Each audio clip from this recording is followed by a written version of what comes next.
YouTube ప్రేక్షకులందరికీ నమస్కారాలు తెలియజేస్తున్నానండి. నేను రెండు విషయాలు తెలియజేస్తాను మీ అందరికీ. మనకి ఇప్పుడు ప్రస్తుతానికి యుద్ధాలు జరుగుతున్నాయి. ఇరాన్లోనూ ఇరాక్లోనూ వాళ్ళకి గ్యాస్ స్తంభించిపోయింది. గ్యాస్ విపరీతమైన రేటు పెంచి అమ్ముతున్నారు. మనం సామాన్య కుటుంబంలో పుట్టాం కనుక మనం గ్యాస్ కొనే స్థితిలో లేము. అందుకని ప్రతి ఒక్కరూ కూడా గ్యాస్ని తక్కువగా వాడవలసిందిగా కోరుతున్నాము.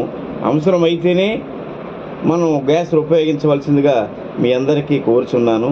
అలాగే ఆయిల్స్, నూనెలు కూడా బాగా రేటు పెంచడం జరిగింది.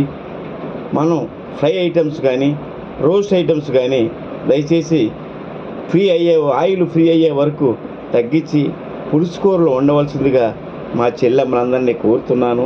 మన యూట్యూబ్ ద్వారా గ్యాసు సంక్షోభం వలన ప్రతి రాష్ట్రంలోనూ కూడా అన్ని హోటల్స్ కూడా పెద్ద పెద్ద hotels, star hotels, 5 star hotels అన్నీ కూడా మూతపడ్డాయి. ఎక్కడా కూడా ఏ హోటల్ కూడా తెరిచిలేదు. చెన్నై కానీ బెంగళూరు కానీ ఇతర పెద్ద పెద్ద రాష్ట్రాల్లో కూడా అన్ని రాష్ట్రాల్లోనూ హోటల్స్ అన్నీ మూతపడ్డాయని మీకు తెలియజేస్తున్నాను. మీరు గ్యాసు చాలా జాగ్రత్తగా వాడుకోవాలి. గ్యాస్ 30 రోజుల తర్వాత కానీ బుకింగ్ జరగటం లేదు. నేను ఆన్లైన్లో కూడా బుక్ చేశాను, బుక్ అవ్వటం లేదు. అందుకని మీ అందరూ చెల్లెమ్మలందరూ గుర్తుపెట్టుకుని గ్యాస్ కన్జమ్స్ చాలా తక్కువ వాడాల్సిందిగా కోరుచున్నాను. మీ గ్యాస్ బండ్ అయిపోతే తక్షణమే మీరు గ్యాస్ బుక్ చేయండి. లేకపోతే 30 రోజుల వరకు మీకు గ్యాస్ బండ రాదు. గ్యాస్ లేకపోతే చాలా ఇబ్బంది పడతారు. ఉదయాన్నే పిల్లలకి లంచ్ ఏర్పాటు చేయాలి, తర్వాత టిఫిన్లు ఏర్పాటు చేయాలి, మన పిల్లల్ని పంపించాలి. ఎగ్జామ్స్ దగ్గరికి వచ్చాయి.